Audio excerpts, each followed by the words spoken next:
Okay, we put the transfer flow 58-gallon tank into my F350 Lariat tremor. It took us, just install time, about 10 hours.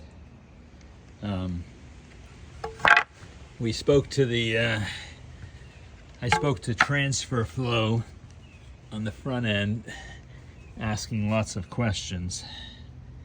And one of the things was regarding the drive shaft. If I come around the other side over here,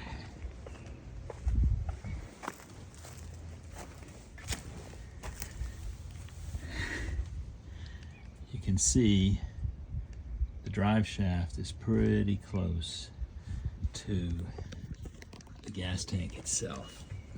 So if I lay down here, it was nicer when it was up on blocks, but you can see the closeness.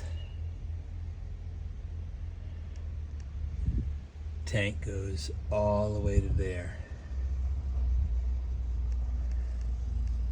So if you're gonna do it, what transfer flow said to me was they don't remove it on their installs that they do in Chico, California, but they don't want to have the liability of doing that. So, but the guy said, if I was going to do it, since you're doing it, I would definitely remove the drive shaft. And we definitely did that. It wasn't hard to do. I'm looking for torque specs right now. We tighten them up pretty tight. They're 12-point bolts, 4 of them. You see them there. It's aluminum drive shaft. The thing weighs probably all of 22 pounds or something like that. A couple other things you can see, that the bracket that they have in their kit, and I guess it's called the vapor box. Let's see if I can pan out a little bit further. There we go. So the bracket, great. They did a beautiful job so you can set it up properly. But you've got to remove the existing bracket and box that you have to keep in order to do the drilling on it. So that's a little detail they don't tell you. I mean, I guess maybe if you had a 90-degree angle drill, a short one, you could do it, but there's not a whole lot of room because you've got to go way over above it to do the drilling and so forth. You can see that one of the back there, how close over that is. If I zoom up here a little bit, yeah, you can see the bolt there. So you got to drill they give you nice pilot holes in the bracket, so that's very simple to do. And if you're going to do this as a driveway install, I would highly recommend you take in, there you can see one of the other bolts there.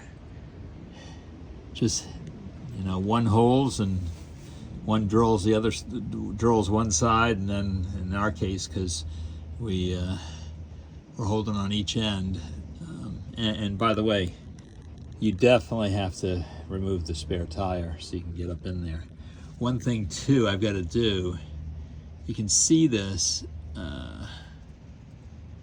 see all those brake lines? They're right over there next to that. I'm gonna see if I can find a piece of plastic or something to go over that to give cushion to them so they don't wear on it. They're all taped up and everything, but I just definitely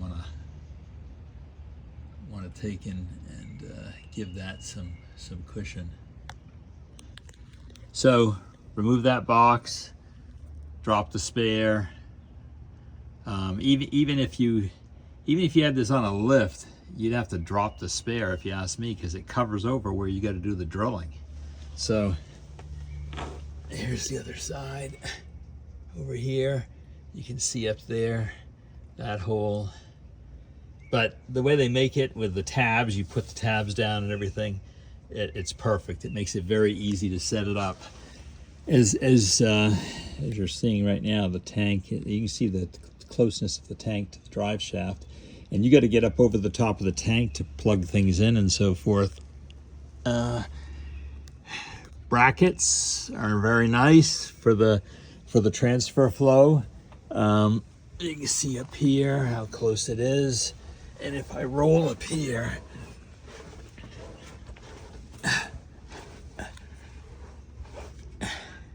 see how close this is here, and you can see everything. And over here, I'll go over there in a minute, but you can get to the stuff, you know, if you have to change the transfer fluid and so forth.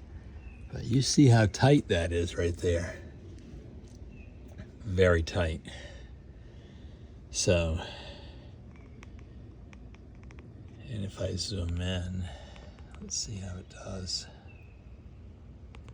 See that? You can see that pretty good, I think. Very tight.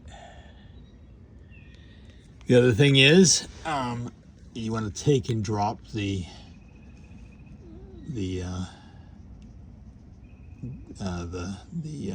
guard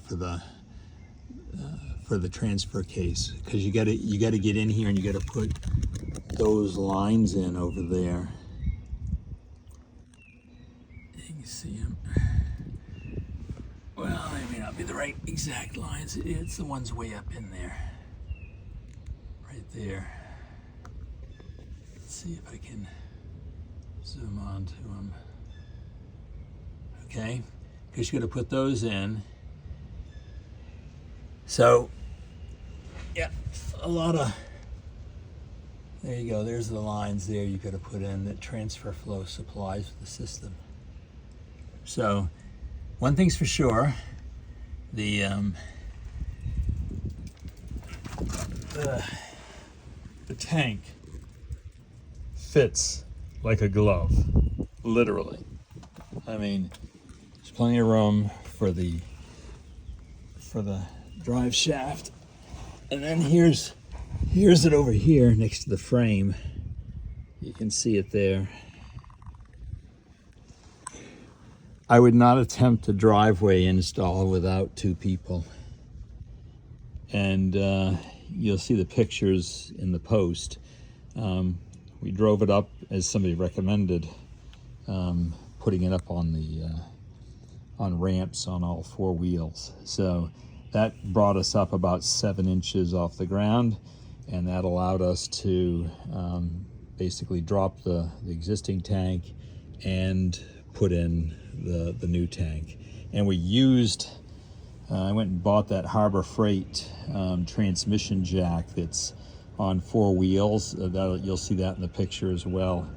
That was instrumental. I mean, it was perfect. We could just take and raise it up, drop it down, roll it around on the 4 casters, which were easily movable, even on the cardboard that we were laying on.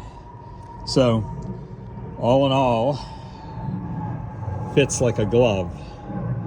And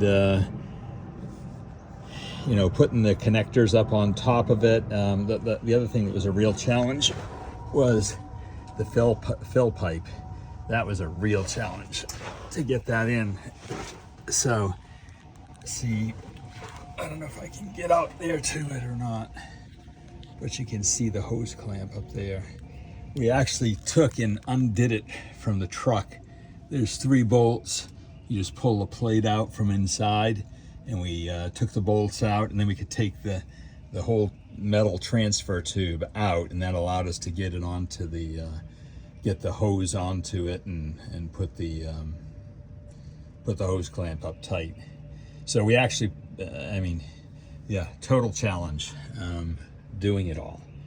But even on a lift, these things here that I'm talking about, the lift wouldn't help you. I mean, the only benefit of the lift is you're standing on your feet, you're not on your back, and twerking your head up over everything. But there you can see the back of the transfer flow. So again, you see the bolts over there forget trying to do that without the spare tire out. You got to take the spare out. So, and here's your connections onto the other evaporator tank, I guess it would be, or whatever. So we dropped this, the one that's in it, took all these, it's 4 bolts, took those out, and of course we'd already disconnected everything, so we just dropped that out of the way, and then we could drill them all, we could mount that. And another point is, you want to take, because it'll tell you to tighten these bolts that I'm looking at right there in first, and you can see we get it adjusted all the way over, away from the original tank. So you had to slide that way over. And then we left these loose, like they said, which made sense, and we had to push this all back because you got to hook these hoses up in here. And this one in particular here, you could cut that if you needed to, but we didn't have to cut it. We kept it the same. The one that was more of a challenge was this one right here, because the length and just having the play on it, because this tank sits right up next to that original evaporator tank. So, I mean, like I said, it fits like a glove. The other problem we had is these bolts that the brackets go up into, 2 of them, the clips busted out on us. I had the whole truck coated with the stuff that Linux does, and that got on the bolts, and trying to pull those out, even we put a torque wrench to it, we couldn't even turn them with the with just a regular, you know, ratchet and so forth. So I had to go and get 2 new clips from Ford, which I did, and then everything worked out. One of them we had to cut the bolt out. So, and then anything else I can think of,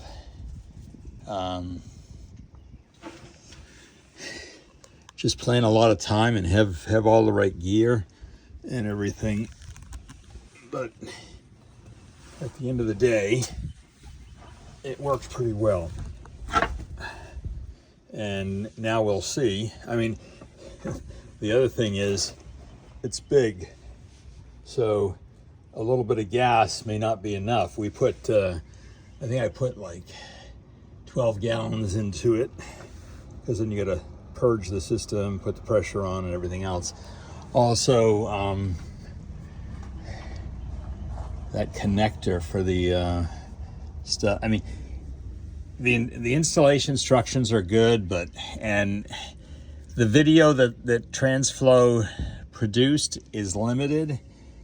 If I would have had the time and the resources to do a whole video and show you all the things that we did, I mean, that would really be nice. But I didn't have the time nor the resources to do it. So that's why I figured I'd just do this follow-up video. But it's solid, well made. Oh yeah, then the pressure testing.